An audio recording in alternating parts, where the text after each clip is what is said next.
We return now to the politics of immigration and the impact of President Trump's series of tweets on so-called Dreamers and the Wall. For that, I'm here with Tamara Keith of NPR and Stuart Rothenberg of Inside Elections. And welcome to you both. It is Politics Monday. So, Tam, we've been talking about immigration, the president's tweets. What is driving this? We know the president feels strongly about this issue, but what do you think he's trying to accomplish? How do we read this? Well, there are a lot of different ways to read it. Certainly, the news of the caravan is something that has been bubbling up and is out there. But also, this is a core issue for President Trump, dating back to his ride down that golden escalator at Trump Tower when he declared his candidacy and he talked about Mexico not sending their best people. This is something that he believes works for him. I know last week I mentioned I was watching a lot of depositions. Well, in one of those depositions, he talked very openly about how he felt like he was really onto something by talking about immigration so much that it was catching fire and that it was working for him.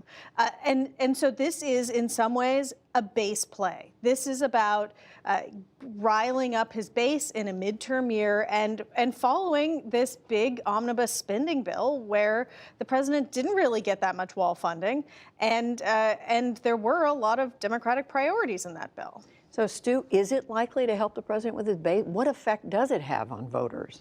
Well, I would note that immigration is both an economic issue and a cultural issue. Economic because it involves jobs, but cultural because it involves a discussion of who we are as a people and a country and where we want to go. And the two parties divide very dramatically along these lines. No, I don't think it. I think the president has to keep his position because it does play to his base, to older voters, rural voters, evangelicals, older white men. While the Democratic Party is a party of African Americans, Hispanics, voters of color, younger voters, people who think differently. But when you look at the two sides, I just can't believe that most voters, and particularly most Democrats, will think that the president is on their side and not the Democrats. I just think it doesn't pass the smell test. So you're saying maybe it backfires. It hurts well, I think him it helps more than with it his helps base, him. but his base is too small. He needs to expand his support, not contract it. Surely the White House thinks about this, Tam. Surely the White House thinks about this, and they did a background call today with senior administration officials pushing on this immigration issue. Here's the sort of larger thing that's going on. There isn't a clear next big thing at this moment that the White House is working on. They passed that tax bill, they passed the big spending bill. And now what? So the president gave an infrastructure speech last week where he barely talked about infrastructure. Now he's tweeting about immigration, but there's not really an appetite in Congress to take this on right now. Just one quick final point, Judy. I think we've seen from the elections in Virginia and the special election in Pennsylvania, the crucial swing voter group is suburban voters, particularly suburban women. And this immigration issue is not going to help the president with them. Well, speaking of things, whether next things or the last thing, Tam, the president's been talking a lot about trade. The administration has gotten out of trade deals. They've imposed tariffs now. They say they're imposing tariffs on China. The Chinese are reacting. What's the political calculus there?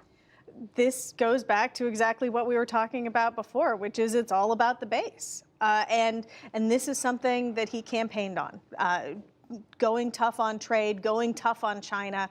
That was a core part of the president's campaign and part of the way he attracted some of those more conservative white Democrats who he was able to draw over because that message on trade resonated with them. Now the markets are doing some wild and crazy things and there's been a lot of instability in the markets. The White House is saying, you know, we look at long-term trends. So clearly, Stu, this plays well with some, but not with everybody. Exactly. It plays well with the industries he's protecting, with the CEOs and the workers in those industries he's protecting, steel, aluminum, washing machines, and the like. But it hurts him everywhere else, and it hurts him in more places and among more voters than it helps him. So this is going to really split the Republican Party because there still is a huge free trade element within the party, and particularly rural America, agricultural America. That's the president's base. Well, that's what we thought, right? Tam. Well, right? And, I mean, yeah, and China with this move, it's not a big move. It's $3 billion, right in line with what they think the effect of the steel and aluminum tariffs will be. But it's targeted at things like pork and Iowa. And guess where President Trump did really well? Iowa. So, Stu, do we just watch as the trade specifics roll out and say, well, we don't know how it's going to develop, and that's the devil is in the detail here. Exactly how does the U.S. respond after the Chinese? How about Western Europe? How about U.S. other allies in terms of trade issues? So we don't know, but it is. I think this has been the one area where the president has been successful: the economy, jobs, the stock market, and you see how talk of trade has rattled the markets. Absolutely. Today, down 770 points at one point before Right. it settled down. Very quickly to you both, Tam, on these teacher strikes. Really interesting teachers in state after state who argue their pay is so low, something has to be done about it, funding is low. How does that play politically? Well, it is a fascinating political dynamic in that teachers' unions, among unions, are those that have held up. They're stronger than a lot of other unions are at this point, and they tend to be very democratic. Teachers' unions are allied with Democrats. Well, not all of these teachers out striking are union members. Is that right? Yeah. No. Look. This is another one of those cases where you have to kind of look at which swing voters are affected.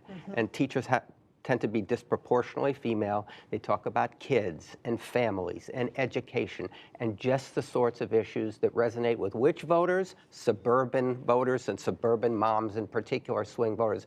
This is another, I know I feel like a broken record here. It's okay. It's all right. We like broken. But once again, it's hard to see how Republicans benefit from this. The biggest hit may be on state legislators and governors, but to the extent that it impacts the overall electorate, energy, enthusiasm, fairness, our kids, that's got to help the Democrats. And when the teachers, Tam, talk about what they've been spending out of their own pocket to take care of these kids' needs in school. Well, and you have Oklahoma, where many schools aren't even in session 5 days a week; they're in session 4 days a week. It's a pretty stark situation, and very quickly the teachers start talking about tax policies in states that are run by Republicans. Yeah, well, we are watching that one too. Tamara Keith, Stu Rothenberg, Politics Monday. Thank you both. Thanks, Judy. You're welcome.